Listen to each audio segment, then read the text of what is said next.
ის ხელისუფლება კადრებს იღებდა, მერე უძახდა ადამიანს, აჩვენებდა კადრებს და შანტაჟს უწყობდა და ეუბნებოდა, რომ თუ ამას არის ზავა, ამას არის, გამოვაქვეყნება ამ კადრებს და ასე აკეთებდა.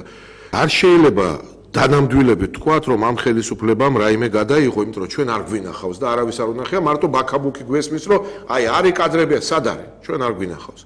მაგრამ არც იმის გამორიცხვა არ შეიძლება რომ გადაღებულია და ეს გასაკვირი არ იქნება, იმიტომ იგივე ხალხი მუშაობს კოჰაბიტაციის შედეგად და სავსებით შესაძლოა რომ ვიღაცამ ეს დავალება მისცა. რატომ აქვეყნებს კიდე მაინც და მაინც ეხლა ამას ნაცმოძრაობა? ამას აკეთებს სააკაშვილი, ადეიშვილი, ჩემი აზრით. რატომ? ეხლა და არასხვა. აი დააკვირდით ერთ ძალიან მნიშვნელოვან რამეს. ვინც გამოაქვეყნა იმან ჩვენ ყველამ დავიჯერეთ უკვე რომ ხელისუფლებასაც შეიძლება კონდეს გადაღებული კადრები და მეორე იქსია მოიყვანა რომ აი შემდეგი იქნება თინა ხიდაშელი. ინგა გრიგოლია და ვინ თქვა რომ არის კადრები თინა ხიდაშელზე? შეიძლება სულაც არაა ეს კადრები. აბა ვინმე მგაბედოს და ეხლა შეეხოს ქალბატონ ხიდაშელს. როდესაც დამუქრებულია უკვე რომ მასზე რამე კადრები უნდა გამოქვეყნდეს. დღემდე ქალბატონი თინა ხიდაშელი და მთელი რესპუბლიკური პარტია გვეუბნებოდა რომ ჩვენ მათ გაყალბების გამო კი არ ვებძოდით თურმე, არამედ რაღაც დასავლური კურსის გამო, რაც არის აბსოლუტური ეს ხალხი საერთოდ არ არის დასავლურ კურსთან არაფერ კავშირში. ესენია პირდაპირ მიშას გუნდი, ფარულიც და ღიაც და ესენია რეალურად საბოლოო ჯამში მიშა არის რუსეთის აგენტი და თვითონ ესენი ბოლო რუსეთის აგენტებია, მაგრამ მაგაზე არაა საუბარი. მე გეუბნებით საპირისპირო, თუ რამე კადრები გამოქვეყნდა ხიდაშელზე, ვიმეორებ, სულ არ ვიცი არის თუ არა ეს კადრები. ეს კიდევ უფრო გადარჩენის საფუძველი იქნება. ვერც ერთი ადამიანი, რომელზეც პირადი ცხოვრების კადრები გამოქვეყნდება, ალბათ ვერ იქნება განთავისუფლებული თანამდებობიდან ან სამსახურიდან. ამას ხელისუფლება ვერ შეძლებს, იმიტომ რომ მთელ სოფლიოში ისეთი ამბავი ატყდება, რომ ადამიანი იმიტომ განთავისუფლეს, რომ მისი პირად ცხოვრებასთან დაკავშირებული კადრები გამოქვეყნდაო, რომ ამ ამბავს ვერ მოერევა ვერავინ. თუ კაცი გასაშვებია, მაგრამ დაგასწრო ამ კაცმა და რაღაცა კადრები მასზე გამოქვეყნდა, მაშინ ხო ვერ შეეხები, მე იტყვის რომ ამ კადრების გამო გამიშვეს. საცმოძრაობა ხო ოპოზიცია, ხო უნდა უხაროდეს რომ კოალიცია იშლება.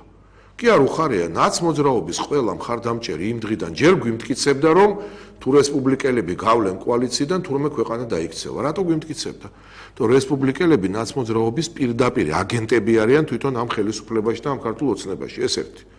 მერე როგორც კი ქალბატონი თინას მდგომარეობა შეიყა სერიოზულად და პრემიერ-მინისტრთან სწორედ ამაზე იყო საუბარი, ვერ შეთანხმდნენ თავდაცვის მინისტრის წრობაზე, იმ წუთასვე გარდა იმისა, რომ ერთია ხო ჩაერთო ეს, რომ ესე იგი თუ დაიშალა ქართული ოცნება, ეს თურმე ქვეყანას დაშლის.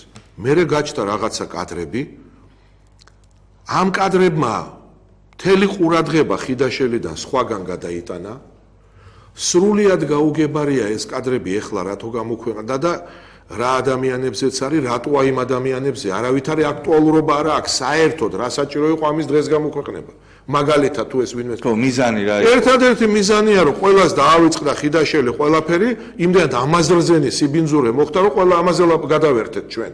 ამ კადრებში მუქარაა რომ შემდეგია თინა ხიდაშელი და ვიღა შეეხება ეხლა თინა ხიდაშელს და მეც გეტყვი თუ დაჭირდათ რამეს გამოუქვეყნებენ ქალბატონ თინას, არ ვიცი რა, შეიძლება სრულიად არავითარ მაკომპრომიტირებელს.